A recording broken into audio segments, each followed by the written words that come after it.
YouTube? Back at it again with another banger video. This is issue number 6 of our Crisis series. This is the halfway mark. If you've made it this far, thank you.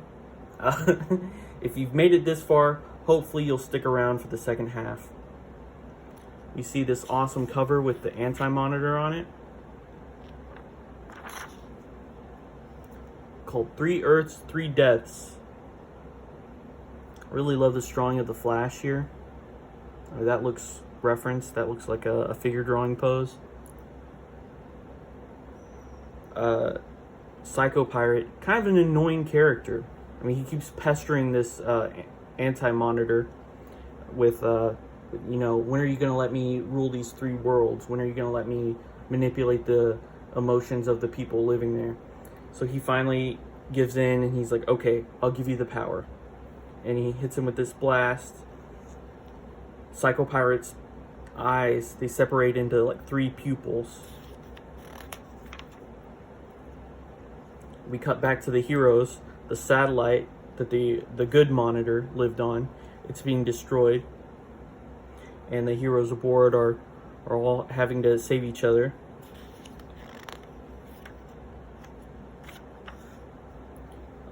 Alex Luthor, he puts himself into this machine, and he says, no, Harbinger, leave me alone. The final computations must be made. True, but not by you. Your destiny lies elsewhere. So she zaps him, and she decides that she's going to sacrifice herself.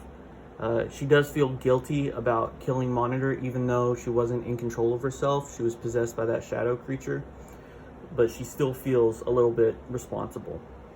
So she flies into this core of this satellite as it explodes, and it says the Monitor's satellite is forever destroyed. But she's not gone yet.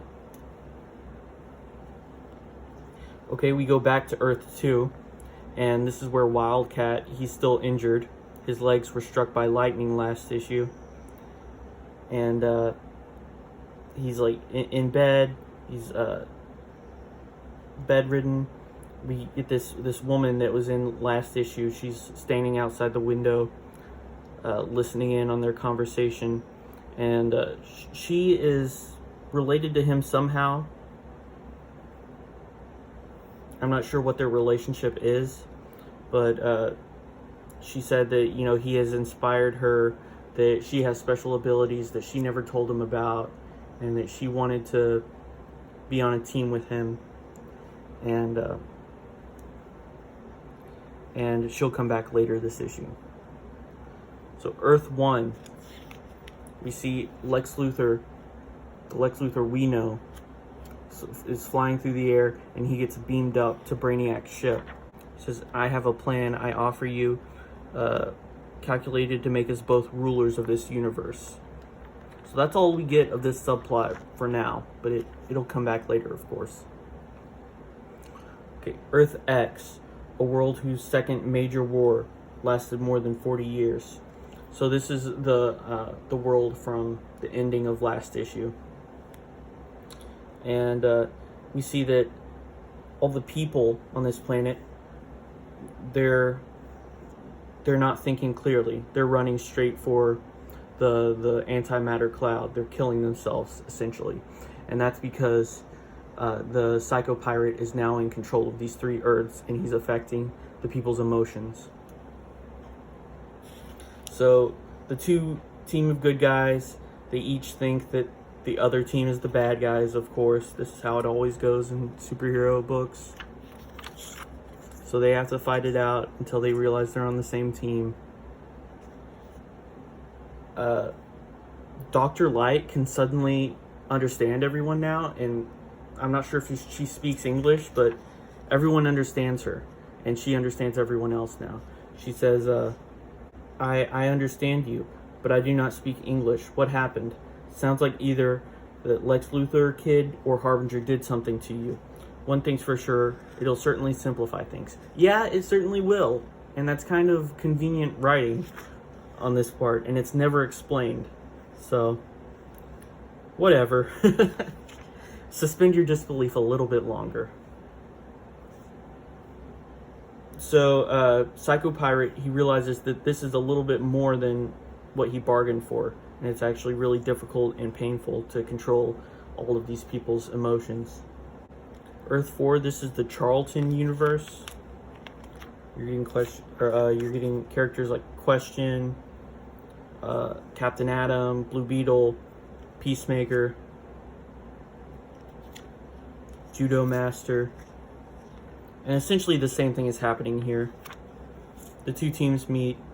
They're affected by the emotional manipulation, and they start fighting. Also, there's someone spying on Aquaman in the ocean. And there's a character named Dolphin. Okay, then it takes us to Earth S. Earth S is the Shazam world.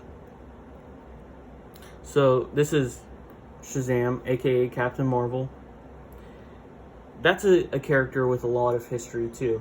So he was originally called Captain Marvel and published by Fawcett Comics, and was very popular in the Golden Age, even more popular than Superman at a certain time. The company Fawcett was sued by DC, claiming that Captain Marvel was too similar to Superman. It bankrupted the company. DC swoops in and buys the company and the characters, but they neglect the copyright, so that the rights to the name of the book, Captain Marvel, they let that lapse. And then Marvel comes in 20 years after the creation of this character, and they secure the rights to that name.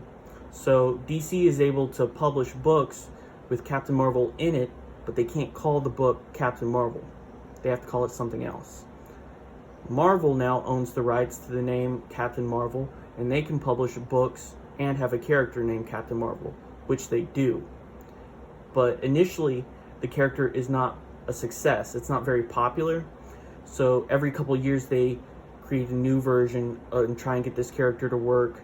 Really, it's just to maintain that copyright on that name. Eventually, they did come up with a character that is popular and has a movie now, has 2 movies. But originally, it was just to have that name and not let that go back into lapse so that DC could get it back. So DC was faced with a bit of a dilemma. They have this character named Captain Marvel. They can't call the book Captain Marvel. So what do you call it? Well, they called it Shazam for a while. Shazam is the name of the wizard who gives Billy Batson his powers and creates the character Captain Marvel. Billy has to say the name of the wizard to get his powers. So there was a show in the 70s called Shazam, and people start confusing this character of Captain Marvel with the name Shazam. Even though that's the name of the wizard, they get it confused for the character. So DC's like, you know what? We're just going to simplify things. This character's name is Shazam now. So now, if you go and see the movie Shazam or the sequel, he's going to be called Shazam, and the wizard's just going to be called the Wizard. Just to simplify things. I'm not sure how much it simplified things.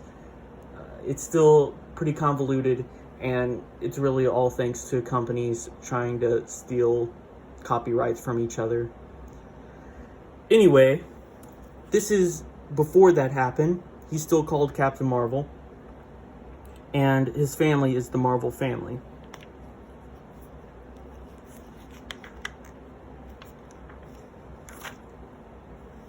And here's the Marvel family. We have Mary Marvel,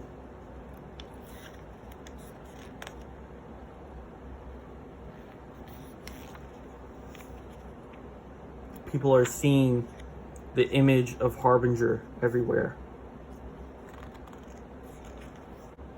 She sacrificed herself to pull in these 3 other worlds into the Netherverse with Earths 1 and 2 already in it. So Earth X, Earth S, and Earth 4 are pulled into the Netherverse. So now there's 5 worlds in there, and Harbinger is killed, but Lila, the alter ego of her, she survives. So she no longer has those powers anymore. But she did survive, and she's on this crater now in space with Alexander Luthor. The satellite has been destroyed. And there's 5 worlds now, all in the Netherverse, all vibrating at different frequencies, but they're slowing down. And if they slow down completely, they're gonna destroy each other. And here at the bottom of this page, we see Wildcat. He's in bed, and there's a silhouette of a woman, and it's the new Wildcat. She's like made her own costume, and she's gonna take his place since he's injured. This page really doesn't work for me because you're reading her thoughts here, and then it leads you into this panel, and I don't know when you're supposed to read this. So the reading order is confusing, and you never want the reader to ever be confused about like what they should read next, ideally in a comic book page. So if I were to fix this somehow, I would just swap these two. I would put this up here and this one down here, and it would maybe make the page a little less interesting, but it would help for clarity. And I think clarity is the more important part when you're trying to tell a story. Anyway, that's Crisis. I forget even what number we're on. This is 6, so we just finished Crisis number 6, and that's half of the book. And stick around for the next half. You see the next issue. It says, next, double-sized dynamite, the one you've been demanding, the origin of the Monitor, the origin of Pariah, the origin of Harbinger, plus the shocking ending of the century. Be here. And the cover of the next issue kind of spoils that surprise. But if you want to know what's going on here and how this all plays out, join us next time. Thanks for watching. Bye.